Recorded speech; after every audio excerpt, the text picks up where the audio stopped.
Episode 67। भागो। मैंने मोड़ना को आगे धकेला।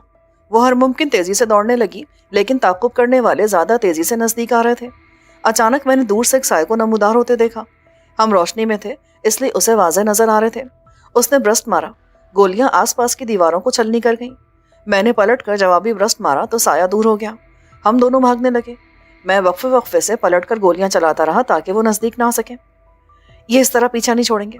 दस्ती बम मारकर सुरंग का कोई हिस्सा उड़ा दो, ये खुद रुक जाएंगे। मोरना ने हाँफते हुए कहा। तजवीज़ अच्छी है। मैंने गौर किया। जरा आगे मोड़ आया तो मैंने भागते भागते दस्ती बम निकाला और उसकी पिन निकालकर छत में लगे सरिये से अटका दिया। मैं और मोरना मुड़ते ही हर मुमकिन तेजी से भागे। इसके बावजूद धमाके की शिद्दत ने कानों के पर्दे बजा दिए। महदूद फिजा में धमाके की लहरें किस तरह इंसानी हवास को झंझोड़ कर रख देती हैं, इसका तजुर्बा सिर्फ महसूस किया जा सकता है, बयान नहीं किया जा सकता। मोरना भागते हुए दीवार से रगड़ खाकर गिरी। उसके हाथ से टॉर्च गिर गई। गनीमत रहा कि बुझी नहीं, वरना उसे तलाश करना भी मसला हो जाता। मैंने टॉर्च संभालकर रकब में रोशनी की और रास्ते को ब्लॉक देखकर दिल बाग बाग हो गया। हमने छत और मिट्टी गिराकर रास्ता मुकम्मल तौर पर बंद कर दिया था, और अगर वो उसे खोलने की कोशिश करते तब भी 15-20 मिनट जरूर लगते। मुझे तो उठाओ, हाथ पर ही चोट आई है। मोरना कराही। मैंने देखा रुमाल खून से तर हो रहा था। मैंने इस बार अपनी टी शर्ट का हिस्सा फाड़कर उसके जख्म से जरा ऊपर कसकर पट्टी बांध दी और फिर उसे सहारा देकर आगे चलाने लगा। प्लीज, क्या हम कुछ देर रुककर आराम नहीं कर सकते? वो मिनमिना कर बोली। हमें जल्द अज जल्द इस जगह से निकलना होगा। इन लोगों ने बाहर वालों को बता दिया होगा और बाहर वाले हमें इस सुरंग के दूसरे हिस्से पर घेरने की तैयारी कर रहे होंगे। माय गॉड, तुम ठीक कह रहे हो। हम तो चूहेदान में फंस गए हैं। फिक्र मत करो, अब जब तक जिंदा हैं तो आगे भी मुकाबला करेंगे।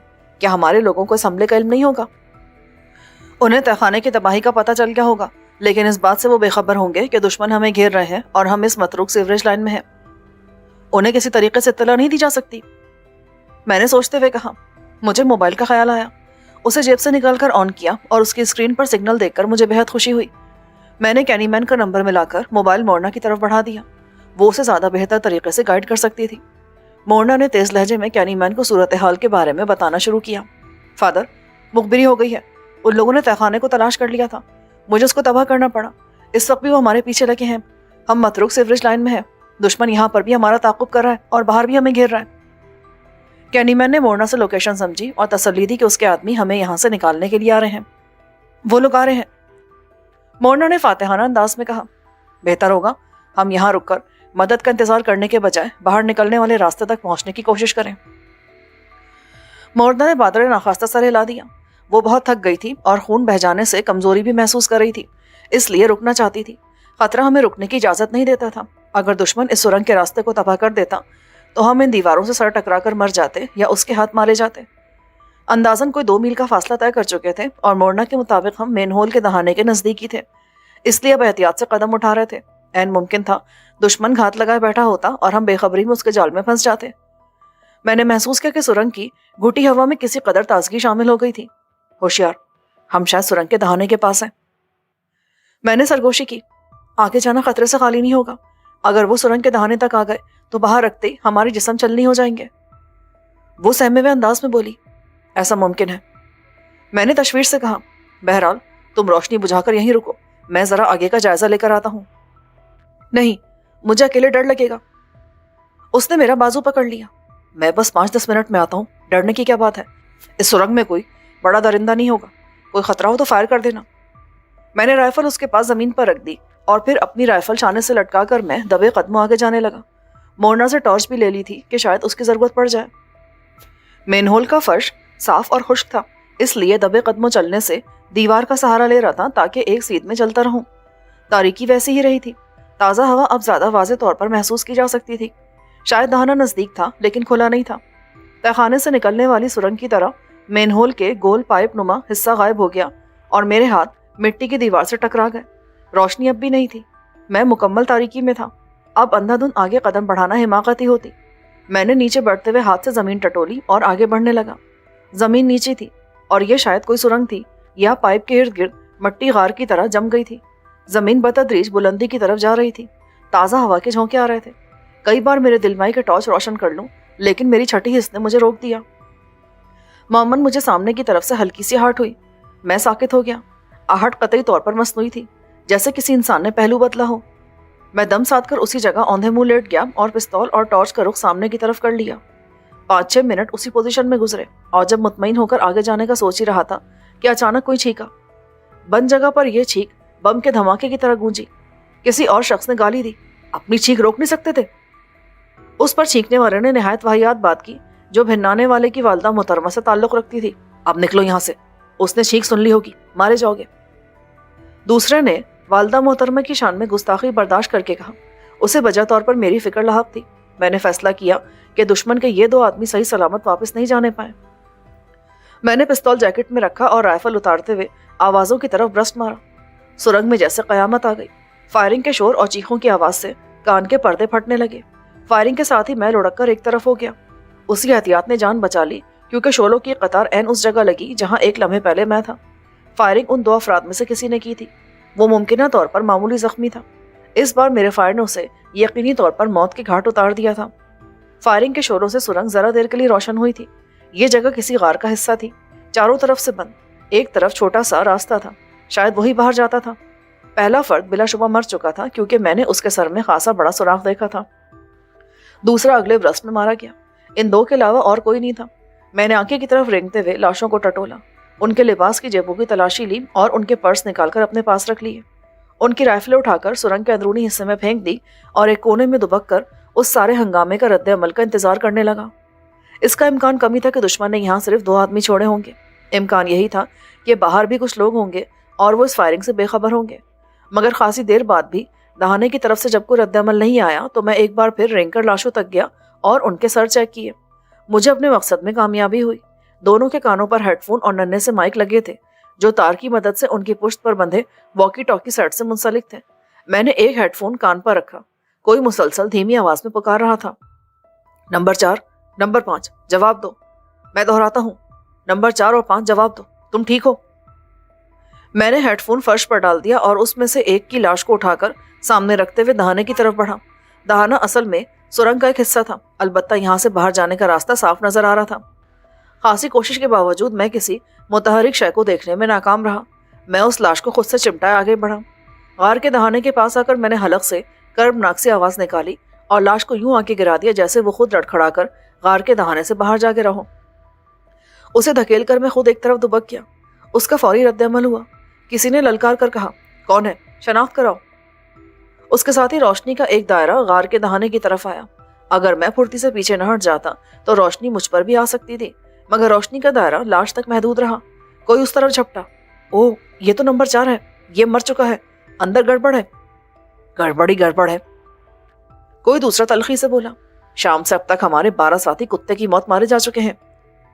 4 بوٹ والے بھی لگاؤ جن کی ڈیوٹی جیٹی پر تھی, وہ بھی تو غائب ہیں. پہلے والے نے کہا اور غالباً واکی ٹاکی پر کسی کو اطلاع دینے لگا. کمانڈر, 4 کی لاش میرے سامنے ہے, 5 کی زندگی کے آثار بھی نظر نہیں آتے. کئی بار پکارنے پر بھی اس نے کوئی جواب نہیں دیا ہے. ہمیں بتائیں کہ ہم کس افریت کے پیچھے ہیں جو ہمارے 1 درجن سے زیادہ ساتھی کھا گیا ہے. کچھ دیر بعد اس نے زبردست گالی دی. حرامزادہ کہتا ہے کہ ہم دونوں اندر جا کر چیک کریں. خود کسی محفوظ جگہ دبکا ہوا ہے اور ہمیں مروانے کے لیے آگے رکھا ہے. میں تو ہرگز نہیں جاؤں گا. وہ کتے کا پلہ خدا کر ان سے نپٹے. ہم حکومت دلی نہیں کر سکتے. دوسرے نے آہستگی سے کہا, اوپر والوں کے حکم پر کتے کی موت مر سکتے ہیں. پہلا والا زہریلے لہجے میں بولا. اچھا تم رکو, میں اندر جاتا ہوں. نہیں, دونوں ساتھ چلیں گے اور ساتھ مریں گے. میرے پاس سوچنے کے لیے 1 سیکنڈ کا بھی وقت نہیں تھا کیونکہ وہ غار میں آنے والے تھے. روشنی ہوتے ہی ان کی نظر میں آ جاتا اور اس جگہ چھپنے کے لیے کوئی کونا کھدرا نہیں تھا. میں نے گن سیدھی کی اور ایک ہی برسٹ میں آنے والے دونوں افراد کو انجہانی کر دیا. ان کے وہم و گمان میں بھی نہیں تھا کہ میں ان کے اس قدر نزدیک ہوں گا. وہ اس دھوکے میں بآسانی مارے گئے کہ اصل خطرہ سرنگ میں ہے. فائرنگ کا شور تھمنے سے پہلے ہی ان کے جسم ساکت ہو چکے تھے. میں چند لمحے کے لیے ساکت کھڑا رہا. چند منٹ میں میرے ہاتھوں 4 افراد مارے جا چکے تھے. اگرچہ میں نے اپنے دفاع میں انہیں مارا تھا, اس کے باوجود یہ قتل مجھے خود پر بوجھ محسوس ہو رہے تھے. اچانک یہ ہٹ ہوئی. میں تیزی سے گھوما کہ موڑنا کی آواز آئی. یہ میں ہوں, گولی مت چلانا. یہ کیا حماقت ہے. میرے ہاتھ میں ذرا سی دیر سے 4 آدمی مارے جا چکے ہیں. میرے سر پر خون سوار ہے. ابھی میں انگلی ہلا دیتا تو تم بھی ماری جاتی. اوہ, تو یہ سب مر گئے. نکلو یہاں سے. نہ جانے کتنے آدمی ہیں ان کے. اب تک ان کے 14 آدمی مر چکے ہیں. تمہیں کیسے پتا چلا؟ مرنے سے پہلے ان دونوں نے جو گفتگو کی تھی اس سے. 1 मिनट रुको। वापस आकर मैंने दोनों लाशों की तलाशी लेकर उनकी जेबों से निकलने वाला सामान अपने कब्जे में ले लिया और जमीन पर पड़ी टॉर्च उठा ली। उन लोगों की मुस्तैदी और इफरादी कुव्वत तशवीशनाक थी। 12 अफराद के बैक वक्त मारे जाने के बावजूद पूरी मुस्तैदी से वो हमारा ताक़ुब कर रहे थे। उन्होंने नाकाबिले यकीन फुर्ती से सुरंग का दूसरा दहाना भी तलाश कर लिया था। इससे उनके वसाइल का अंदाजा होता था। मैं जल्द अज जल्द उस जगह से निकल जाना चाहता था। अगर ये कर्नल के आदमी थे तो उनके हाथ आने का मतलब था जॉन ग्रे के हत्थे चढ़ना, जो मुझे अपने किसी मज़मूम मकसद के लिए इस्तेमाल करना चाह रहा था। मोरना की हालत खराब थी। वो अपनी कुव्वत इरादी के बलबूते पर घसीट रही थी। उसने पिस्तौल भी थाम रखा था।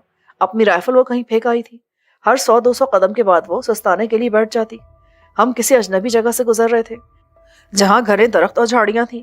हवा में नमी की महक बता रही थी कि पास ही कहीं पानी बह रहा है। अचानक झाड़ियाँ खत्म हुई और हम एक नदी के किनारे खड़े थे जिसका पानी सितारों की रोशनी में शीशे की तरह चमक रहा था। मोरना बेख्तियार पानी की तरफ लपकी और उसके सर धोने की परवाह किए बगैर झुक कर चुल्लू से पीने लगी। फिर उसने मुंह पर पानी के छींटे मारे। तब मुझे एहसास हुआ कि मुझे भी कितनी शिद्दत की प्यास लगी है। मैं उसके पास बैठ गया और सर होने तक पानी पीता रहा।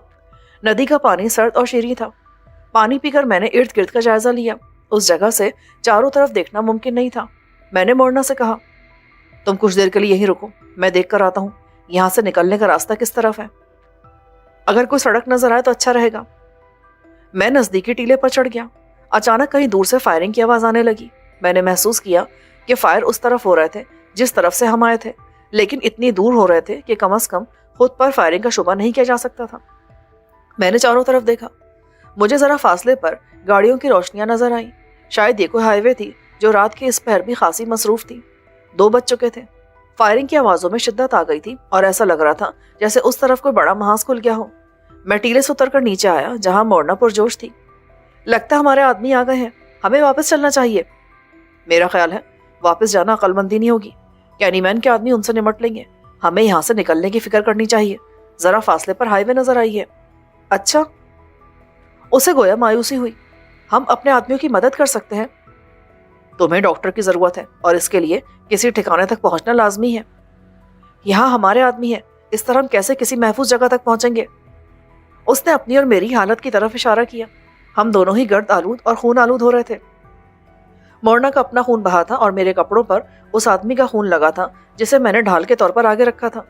मुझे मोबाइल का ख्याल आया। मैंने फिर कैनीमैन का नंबर डायल किया। तुम्हारे आदमी कहाँ है? वो उस जगह पहुंच गए हैं। दुश्मन की तादाद ज्यादा है, वो उसे उलझा रहे हैं। तुम लोग निकलने की कोशिश करो। यही बात मैंने मोरना से कही है। वो मान नहीं रही। उसके बाजू में गोली लगी है। उसे तिब्बी इमदाद की जरूरत है। ओह, कैनीमैन ने इस तरह से कहा। उसे फोन दो और तुम उसे लेकर वहां से निकलने की कोशिश करो। ओके फादर, मैंने कहा और मोरना को देने के बजाय मोबाइल ऑफ करके जेब में रख लिया। चलो, तुम्हारे फादर का भी यही हुक्म है। हमें यहाँ उलझने के बजाय निकलने की कोशिश करनी चाहिए। वो हिचकिचाई। जब मैंने सहारा देकर उसे हाईवे की तरफ ले जाना चाहा तो उसने कोई मज़ाहमत नहीं की। जरा देर बाद हम उस हाईवे के पास थे। उस पर ज्यादातर बड़े ट्रक गुजर रहे थे। मैंने कोशिश की कि उनको रोकूं, लेकिन मोरना ने रोक दिया। ये सब शहर से बाहर जा रहे हैं, दूसरी जानिब चलो। हमने सड़क क्रॉस की ही थी कि एक गाड़ी के ब्रेक चरचराए। मैंने बर वक्त मोरना को पीछे खींचा, वरना वो कार से रगड़ खाकर गिर जाती।